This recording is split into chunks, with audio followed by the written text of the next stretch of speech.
All right, let's talk about one of the most incredible places on Earth, Machu Picchu. But we're not just going to talk about its history. We're going to get into a really crucial choice you have to make, one that will completely shape your visit. So let's get right into it. Look, we've all seen that photo, right? That jaw-dropping, perfect shot. But here's the thing.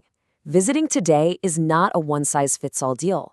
So the very first question you have to ask yourself is, what story am I actually here for? Am I here for that epic view, to walk through the city itself, or to uncover its sacred secrets? Your answer? Well, it changes everything.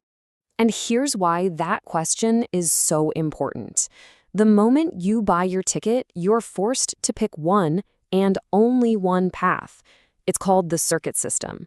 And believe me, this decision is final. Once you start on your circuit, there's no changing your mind, no turning back. So, what exactly is this circuit system?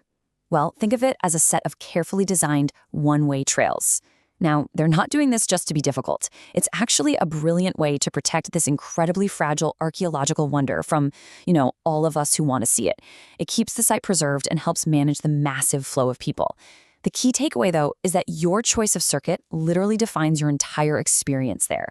Okay, so let's break down your options, starting with circuit number 1. Think of this one as the grand overview. This is the story of Machu Picchu told from the perspective of the landscape. This is the path for the observer. There's a quote that just perfectly nails this experience. A visual reading of the whole. And that's exactly what it is.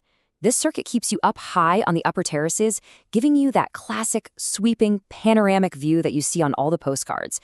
It's really all about appreciating this masterpiece from a slight distance. So what's the trade-off here?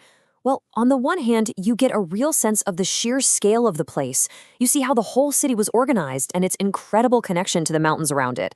But, and this is the big but, you don't actually go down into the main city area. You won't be walking between the temples or the houses. It's more of a contemplative experience, not a fully immersive one.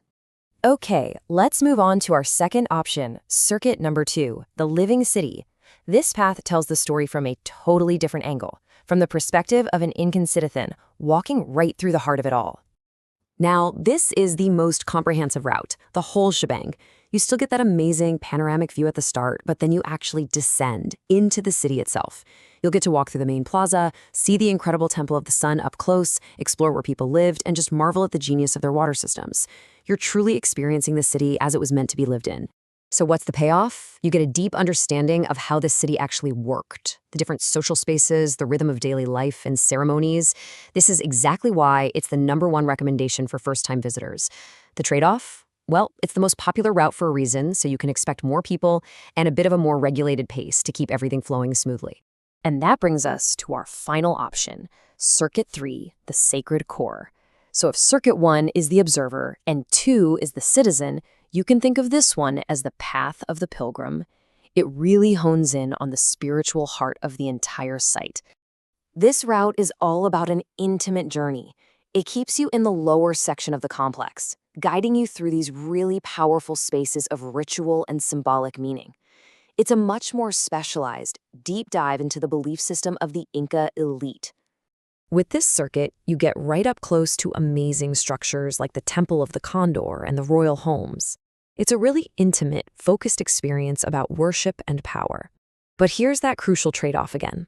You will not get that classic postcard photo from up high.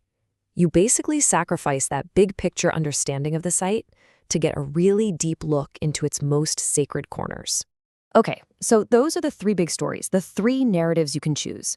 So how in the world do you actually decide? Let's put them all side by side. It should make things crystal clear. This table just lays it all out so perfectly. First, think about your way of understanding. Do you want to see it as a landscape, a city, or a sacred space? Then your level of immersion. Are you looking for a visual overview, a complete walkthrough, or a thematic deep dive? And finally, there's the physical part. Circuit 1 is a bit lighter, Circuit 2 is moderate, and Circuit 3 can be a bit variable, sometimes with some more demanding sections. So, what's the final word from the experts? Well, for your very first visit, the answer is almost always Circuit 2. It just gives you the most complete picture.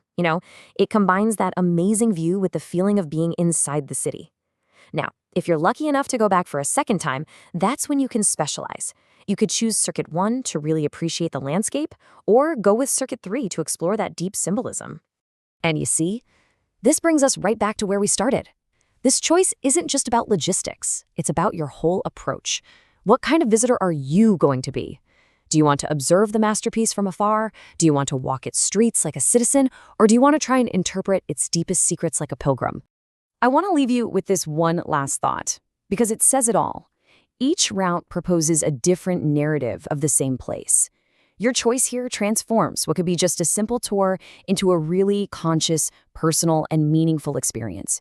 You're not just seeing Machu Picchu, you're choosing which of its incredible stories you want it to tell you.